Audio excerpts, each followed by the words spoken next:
오늘 주시는 말씀은 계속해서 산상수훈의 말씀, 산위의 가르침, 팔복 시리즈입니다. 오늘 세 번째인데 마태복음 5장 1절부터 5절까지 저와 함께 교독하도록 하겠습니다. 자, 1절부터 5절까지 제가 먼저 1절 읽겠습니다. 예수께서 무리를 보시고 산에 올라가 앉으시니 제자들이 그에게 나아왔다. 예수께서 입을 열어서 그들을 가르치셨다. 마음이 가난한 사람은 복이 있다. 하늘나라가 그들의 것이다. 슬퍼하는 사람은 복이 있다. 하나님이 그들을 위로하실 것이다. 함께 읽겠습니다. 온유한 사람은 복이 있다. 그들이 땅을 차지할 것이다. 아멘. 사랑하는 새노력교 성도 여러분, 우리 함께 팔복의 계단을 오르고 있습니다. 첫 번째 계단은 내 심령이 완전히 파산했음을 인정하고 가난할 때 하나님의 나라의 은혜가 그 속에 임한다라고 말씀드렸어요. 그래서 영적인 갈망을 가진 자에게 하나님의 복이 임한다는 것을 배웠습니다. 두 번째는 뭐였죠? 내 자신의 실체, 내가 얼마나 죄인인지를 바라보고 애통해하며 슬퍼하며 우는 사람에게 하나님의 복이 임한다라는 것을 배웠습니다. 오늘 세 번째는 온유함입니다. 온유함. 제가 말씀을 준비하면서 그런 생각이 들었어요. 왜 이 순서대로 말씀하셨을까? 여기에는 예수님의 의도가 있다고 생각합니다. 왜냐하면 온유라는 성품 자체가, 온유라는 것 자체가 이 앞단계, 애통과 또 가난함, 이 두 가지를 통해서 얻어질 수 있는 것이기 때문에 그래요. 온유함을 이렇게 정의할 수가 있습니다. 십자가 앞에서 완전히 깨지고 통곡해 본 사람만이 얻을 수 있는 것이 온유이기 때문에 그래요. 마틴 로이드 존스라는 목사님이 아주 오래전에 이 팔복 강해를 하셨고 목회자들이 이 목사님의 설교를 많이 듣고 은혜를 받았습니다. 저도 설교를 준비하면서 이 목사님의 설교를 많이 읽고 참고하게 되는데 이런 내용이 있어요. 함께 자막을 보면서 읽어보겠습니다. 시작. 사람은 심령이 가난하지 않고서는 결코 온유할 수 없다. 제일 처음 우리가 배운 첫 번째 복이 뭐였죠? 심령이 가난한 자가 복이 있다라고 했죠. 그러면 마음이 가난해져야만 우리는 온유함에 다다를 수 있다는 거예요. 그러면 마음이 가난한다는 것은 내 안에 정말 영적으로 나는 내게 은혜를 채울 수 있는 그런 능력이 아무것도 없음을 고백하고 내가 거지임을 고백하고 은혜를 갈구할 때 우리의 성품에 온유함이 생겨난다는 것이죠. 그러므로 내가 온유해져야만 하나님의 복을 받을 수 있기 때문에 우리는 온유한 사람이 되어야 합니다. 그런데 문제는 뭐냐면 온유함이 가지고 있는 이미지, 우리가 세상 속에서 알고 있는 온유함의 이미지와 충돌된다는 거예요. 여러분 이쯤에서 패턴이 있다는 걸 발견하셨을 거예요. 역설적이라는 거죠. 무슨 얘기냐면 어떻게 가난해지면 복을 받냐, 가난해지는 게 어떻게 복이냐, 또 슬퍼하는 게 어떻게 복이냐, 이런 질문을 우리가 하게 되잖아요. 마찬가지로 어떻게 온유한 게 복이냐, 땅을 어떻게 차지할 수 있냐. 여러분 온유란 걸 딱 떠올릴 때 어떤 게 떠오르십니까? 저는 성품적으로 좀 주저하고 또 망설이고 또 싫은 소리 못하고 자기 의견 분명히 말하지 못하는 그런 기질적인 성품과 성격이 떠올랐어요. 그런 사람들을 세상에서 이용하려고만 하고 그런 사람들을 많이 비하하죠. 좋게 말하면 착한 사람이고 나쁘게 말하면 줏대 없는 사람이고 또 이리저리 치이는 호구로 사람들에게 이용만 당하는 그런 바보 같은 사람을 떠올리게 됩니다. 그런데 그런 사람이 예수님은 땅을 차지하게 될 것이라고 말하죠. 그런데 세상적 관점으로는 전혀 정반대죠. 오히려 강한 사람, 욕심이 많은 사람, 남을 짓밟는 사람, 경쟁하고 속이고 또 폭력적으로 힘을 이용하는 사람들이 땅을 차지한다라고 생각하죠. 소위 전투력이 강한 사람. 그것이 세상의 법칙이고 세상의 이해인 거죠. 그런데 예수님은 반대로 말씀하시는 거예요. 온유한 사람이 땅을 차지하는 복된 사람이다. 이 메시지를 듣는 사람들을, 그 당시 듣는 사람들도 이게 쉽게 이해가 되지 않는 사람이었어요. 전쟁에서 장군이 전쟁을 치러서 땅을 차지합니다. 대부분 전쟁은 호전적이고 힘세고 거칠고 욕심 많고 그런 사람이었기 때문에 이 메시지가 바로 와닿기가 어려웠을 거예요. 우리도 마찬가지죠. 지금 이 세상을 살아가는 우리도 땅을 차지한 사람은 대부분 그런 사람들이기 때문에 이 메시지를 잘 이해할 필요가 있습니다. 그래서 온유함의 진짜 의미가 뭐냐? 성경적인 온유함은 이런 의미가 있어요. 주인의 고삐에 길들어진 야생마입니다. 이 온유라는 단어는 프라우스라는 헬라어인데, 이 단어는 언제 쓰여졌냐면 야생동물을 길들일 때 사용되는 언어였어요. 야생마를 잡아왔어요. 막 길길이 날뛰는 거죠.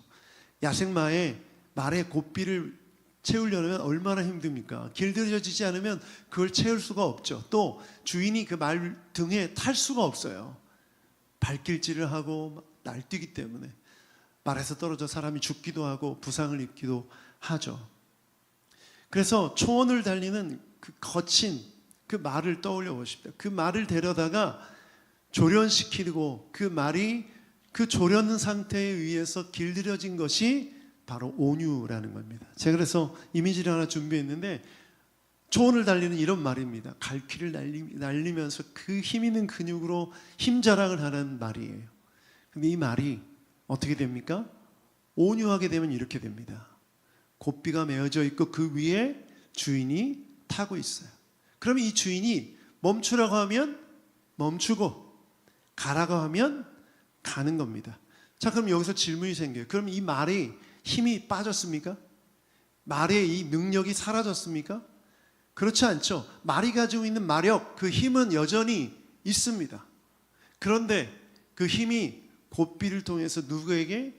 주인에게 조절되는 상태가 바로 온유라는 것입니다. 그러므로 정리가 되죠.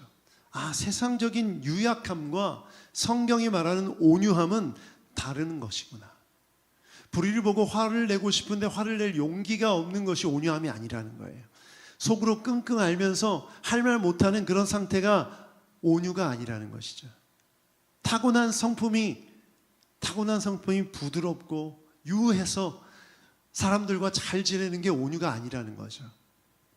그러면 이제 희망이 생기죠?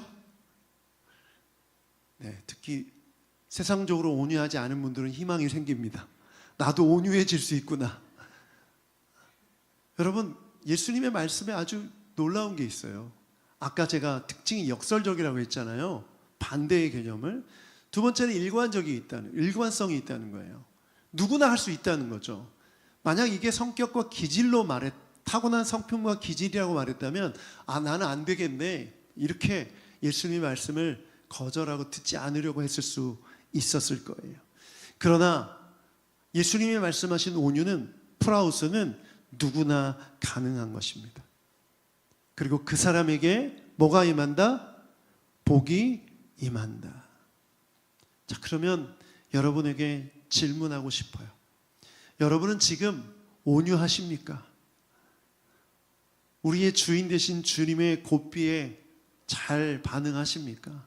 서라면 서고 가라면 가고 입을 다물으면 다물고 말하라고 하면 말하고 이렇게 고삐에 묶여서 주님의 뜻에 잘 가고 있습니까? 그렇다면 온유한 사람이에요. 그래서 여러분이 이것을 기억했으면 좋겠어요. 자막을 준비했는데 함께 읽어볼까요? 시작. 힘이 없어 굴복하는 것이 아니라 힘이 있으나 주님께 내어드리는 것, 그것이 하나님 나라의 온유입니다. 아멘. 제가 목회자로서 제 성격과 기질을 돌아보면 저는 온유한 사람이 아닌 것 같아요.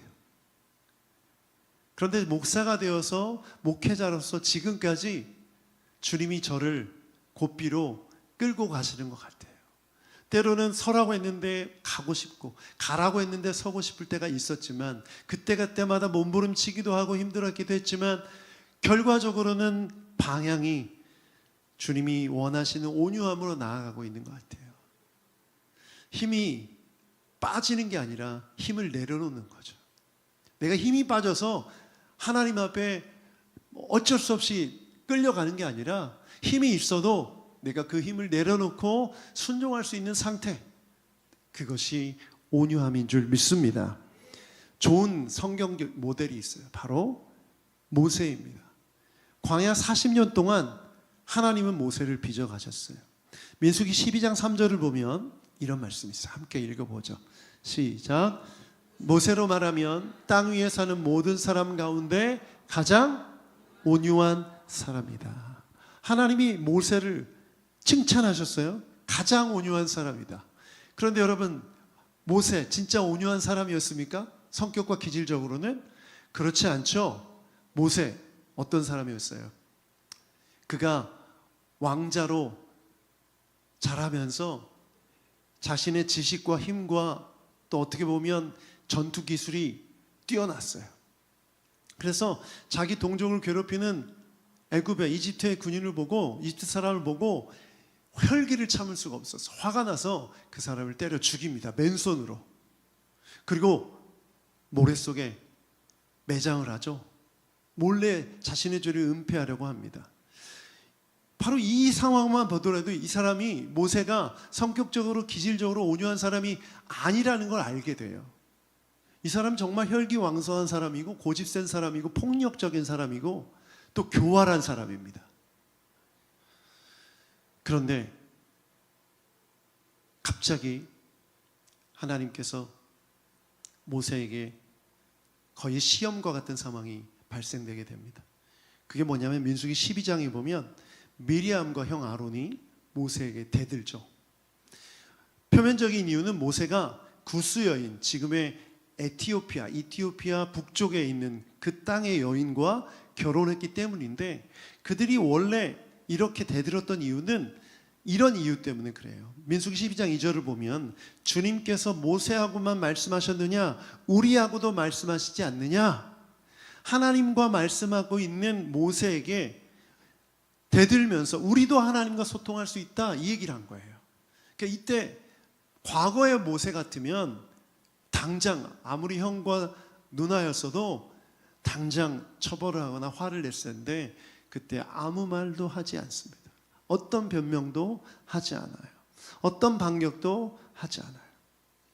그 이유가 뭘까요? 모세가 힘이 없어서, 능력이 없어서? 그렇지 않죠. 모세는 자신의 명예가 꺾여지고 억울한 상황 속에서 이 모든 상황을 아시는 하나님께서 나를, 또 이 상황을 인도해 주실 것이라는 믿음이 있었어요. 그래서 침묵할 수 있었던 것이죠. 그래서 결국 어떻게 됩니까? 하나님이 미리암을 심판하시고 모세를 변호해 주시죠. 이것이 곱비에 묶인 온유함의 모습인 줄 믿습니다. 억울한 일을 당했을 때 여러분 어떻게 반응합니까? 즉시 반격하고 내 명예를 스스로 지키려 합니까? 아니면 침묵하며 하나님의 때를 기다립니까? 억울한 거 참기 힘들죠. 바로 나를 항변해야죠. 또 당한 만큼 갚아줘야죠. 한 대 맞으면 두 대 때려야죠. 이게 사람들의 모습이죠. 그런데 이 모든 상황 속에서 온유한 사람은 하나님을 신뢰하고 기다린다는 거예요. 그래서 이 문장을 함께 읽어보겠습니다. 자막을 보시면서 시작. 가장 강한 온유함은 하나님을 향한 신뢰에서 나옵니다. 그러므로 믿음이 좋은 사람은 온유해집니다. 아멘. 온유한 사람은 길들여진 사람입니다. 어떻게? 하나님의 손에 의해. 그런데 그 손을 신뢰하는 만큼 길들여집니다. 여러분 하나님 신뢰하십니까? 하나님 믿으십니까? 그러면 온유해집니다. 그 믿음 좋은 사람이 온유해지는 거예요. 나는 믿음이 좋아요. 나 하나님 신뢰해요. 그런데 성격이 불같고 한 대 맞으면 두 대 때려야 되고 불의한 거 못 참고 나는 맞는 말만 해. 진짜 불도저 같지 막 주변 사람들에게 상처 주고, 이건 믿음이 좋은 사람이 아니라는 거예요. 믿음이란 건 하나님을 신뢰하는 건데, 하나님을 신뢰할 만큼 기다리고 참을 수 있는 거죠. 이해할 수 있는 거고 용납할 수 있는 거예요. 그래서 우리가 신앙생활을 하면서 나는 믿음이 좋은 사람이 되고 싶다라고 했을 때 그 믿음 좋음이 어떻게 드러나냐면 여러분의 온유한 성품을 통해 드러납니다. 물론 기질과 성격이 성령 안에서 다듬어지고 깎여질 수 있어요. 저는 그런 부분이 아니라 오히려 그런 부분이 하나님께서 나에게 고유하게 주신 성품과 기질이 하나님의 그 고삐 안에서 조절되고 통제되는 상태가 더 중요한 것이죠. 우리가 떠올리는 바울 성격이 어땠습니까? 바울의 성격도 굉장히 강했죠. 자기 기준에 맞지 않는 사람이면 다 쳐내고, 문제가 있으면 다 일일이 지적하고.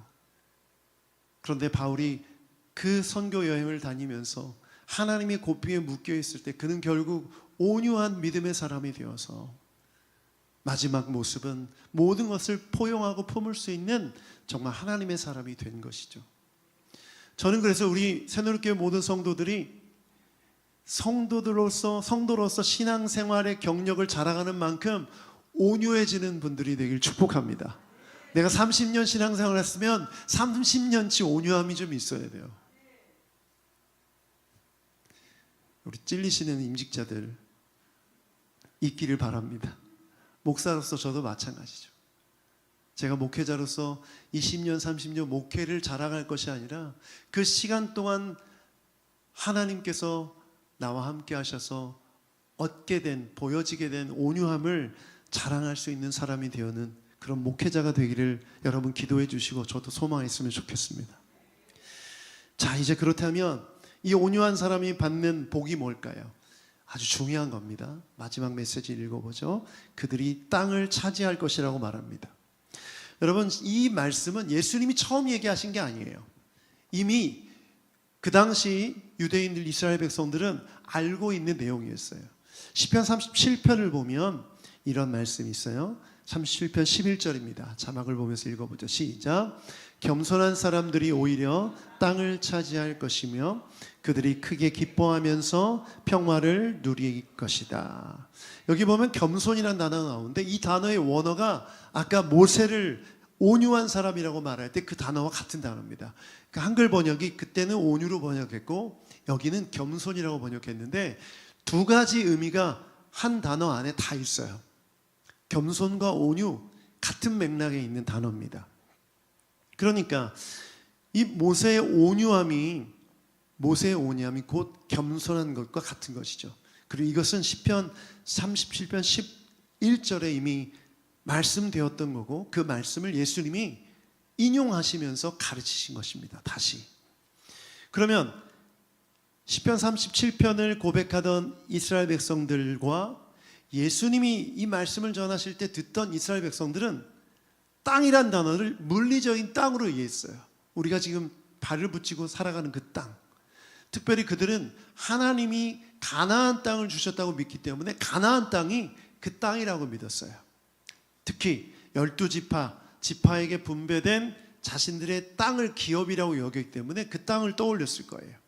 그런데 이것이 로마서 4장 13절에 보면 확장됩니다. 로마서 4장 13절 읽어보죠. 시작. 아브라함이나 그 자손에게 주신 하나님의 약속 곧 그들이 세상을 물려받을 상속자가 되리라는 것은 율법으로 말미암아 말미암은 것이 아니라 믿음의 의로 말미암은 것입니다. 믿음의 의로 뭘 받아요? 세상을 물려받을 상속자가 된다는 거예요. 그러면 아까 말했던 가나안 땅에서 세상으로 확장되죠. 그런데 성경은 여기서 머무르지 않고 더 커집니다. 더 커집니다. 그게 바로 베드로후서 3장 13절입니다. 함께 읽어보죠. 시작. 그러나 우리는 주님의 약속을 따라 정의가 깃들어 있는 새 하늘과 새 땅을 기다리고 있습니다. 아멘. 자, 이스라엘 백성들에겐 가나안 땅이 없어요. 그런데 이 땅이 예수 그리스도를 믿는 자들에게는 세상으로 확장됩니다. 그리고 믿는 자들이 이 땅에서 기다려야 될 땅은, 받아야 될 땅은 어떤 땅? 우리가 발붙이고 있는 이 땅이 아니라 새 하늘과 새 땅인 거예요. 그러니까 예수님께서 말씀하신 그 땅은 바로 새 하늘과 새 땅을 의미하는 겁니다. 여러분, 이것은 정말 중요합니다. 우리가 하나님 나라 백성으로서 하나님의 나라를 이루기 위해 땅은 정말 중요합니다. 우리가 국가를 이룬다고 했을 때 필요한 게 국민, 백성이 필요하고 또 땅이 영토가 필요하고 그다음 주권이 필요하잖아요. 지금 우리는 하나님의 백성으로서 주권은 누구에게 있어요? 하나님께 있죠? 그럼 땅은 어디예요? 네, 땅은 우리가 밟는 모든 땅이 하나님의 나라의 땅이죠. 그런데 그 땅이 궁극적으로는 맨 마지막에는 새 하늘과 새 땅, 예수님의 재림과 함께 이루어질 그 땅을 바라보며 소망하는 것입니다. 자, 여러분, 이 개념을 이해하고 우리가 온유한 사람이 되어서 받을 복인 이 땅을 잘 이해할 필요가 있습니다. 중요한 부분은 이 땅은 차지하는 것이 아니라 상속받는다. 따라합시다. 하나님의 땅은 차지하는 것이 아니라 상속받는다. 여러분 믿습니까? 자, 그러면 우리가 상속자이기 때문에 이미 상속되기로 약속된 거예요. 그 땅의 주인인 것입니다. 그러므로 우리는 이 세상에서 무엇을 생각하게 되느냐? 내가 온유한 자가 되어서 이 세상을 살아갈 때 하나님의 땅을 상속받는 자로서 그 땅을 누릴 수 있구나라고 이해할 필요가 있는 거죠. 그래서 팔복은 다 연결됩니다. 마음이 가난한 자가 받는 복이 뭐죠? 하나님 나라. 또 애통하는 사람이 받는 복이 뭐죠? 하나님의 위로. 오늘 말씀, 온유한 사람이 받는 복이 뭐죠? 하나님의 땅, 새 하늘과 새 땅. 이 세 가지 모두가 하나님 나라의 속성과 연결되어서 우리가 받는 복인 것입니다. 그러므로 우리는 상속자의 정신으로 살아야 돼요. 여러분 우리 모두는 하나님의 땅을 상속받는 사람들인 줄 믿습니다. 그러면 우리끼리 싸울 필요가 없어요. 우리끼리 다툴 필요가 없어요. 경쟁할 필요가 없어요. 우리 주변에 많은 교회들이 있지만 정말 하나님께서 기뻐하시고 그리스도의 은혜로 세워진 모든 교회는 함께 하나님의 땅을 상속받는 상속자들인 줄 믿습니다. 아멘. 아멘. 목사님들끼리 새로운 교회가 동네에 개척되면 경쟁자로 바라보시더라고요. 우리 교회가 여기에 개척될 때도 소문을 들었어요. 경쟁자로 보시더라고요. 근데 여러분, 우리는 경쟁자가 아니라 함께 땅을 물려받은 상속자인 줄 믿습니다. 강남에 사시던 한 집사님이 그런 얘기 하시는 거예요. 강남의 부자들 다 소용없다는 거예요. 죽고 나면 자식들이 물고 뜯는데요. 재산 서로 물려받으려고 부모님 공경하는 거, 그런 거 기대도 할 수 없다는 거예요. 다 형제들끼리 물고 뜯고 산산조각 나서 다 탕진한다는 얘기를 하시는 거예요. 세상의 땅은 그렇죠. 서로 더 많이 가지려고 싸우고 다투고 깎아내리고. 그런데 우리는 그럴 필요가 없다는 거죠. 함께 하나님 땅을 상속받은 자로서 감사와 평안으로 누리면 되는 줄 믿습니다. 그러므로 우리가 이 산상수훈의 말씀, 팔복의 말씀을 보면서 나는 땅 한 평도 없는데, 나는 집 한 칸도 없는데, 이런 생각할 필요가 없다는 거예요. 예수님의 말씀하신 그 땅은 세상에서 사람들이 누리는 땅이 아니라 하나님 나라가 이루어질 새 땅인 줄 믿습니다. 그것을 이미 우리는 상속받은 자로서 살아가야 한다는 것이죠. 그래서 자막을 보면서 함께 읽어보겠습니다. 시작. 온유한 사람을 받는 복은 하나님이 다스리시는 새하늘과 새 땅이 지금 내 삶 속에서 시작되어 마침내 완성되는 곳입니다. 아멘. 아멘. 제가 외국에 살 때 대사관에 간 적이 있습니다. 그 당시는 인터넷이 이렇게 발달되지 않았기 때문에 한국 소식을 알 수가 없어요. 대사관에 가면 한국 신문들이 이렇게 있습니다. 한두 달 지난 것들이에요. 배를 이렇게 통해서 와서 거기에 꼽혀 있는 거예요. 그러면 유학생들이나 한인들이 가면 거기에 앉아가지고 신문을 계속 읽어요. 그리고 커피 한 잔 좀 주고, 마음이 그렇게 좋을 수가 없어요. 그리고 거기 있는 사람도 그렇고 그 위치도 그 땅도 그렇고 다 누구 땅이에요? 여러분, 법적으로 한국 땅이에요. 주소지가 한국으로 되어 있어요. 그럼 거기 앉아서 한국 사람으로서 누리는 거예요. 그 땅에 속한 사람으로서. 외국이 아니라 한국 땅인 거죠. 물론 문 밖을 나오면 다시 외국이지만 그 안에서만큼은 대한민국을 누리는 거예요. 마찬가지입니다. 우리가 이 세상을 살아가면서 하나님께서 우리에게 이미 허락하신 그 새 땅을 누리는 자가 되어야 될 줄 믿습니다. 그런데 그 땅을 어떻게 누린다고요? 온유한 자. 내 힘과 내 기질과 성격을 주님께 다 맡긴 자. 고삐에 묶여서 주인이 인도하는 대로 따라가는 자. 그 사람이 하나님의 나라, 하나님의 땅을 누리는 사람들인 줄 믿습니다. 그러므로 우리는 그렇게 나아가야 돼요. 이 모습을 가장 잘 보여주신 분이 바로 예수님이십니다. 예수님이 이렇게 말씀하셨어요. 마태복음 11장 29절, 오늘 메시지의 결론과 같은 말씀입니다. 함께 읽어보겠습니다. 시작. 나는 마음이 온유하고 겸손하니 내 멍에를 메고 나한테 배워라. 한 번만 더 읽어보죠. 시작.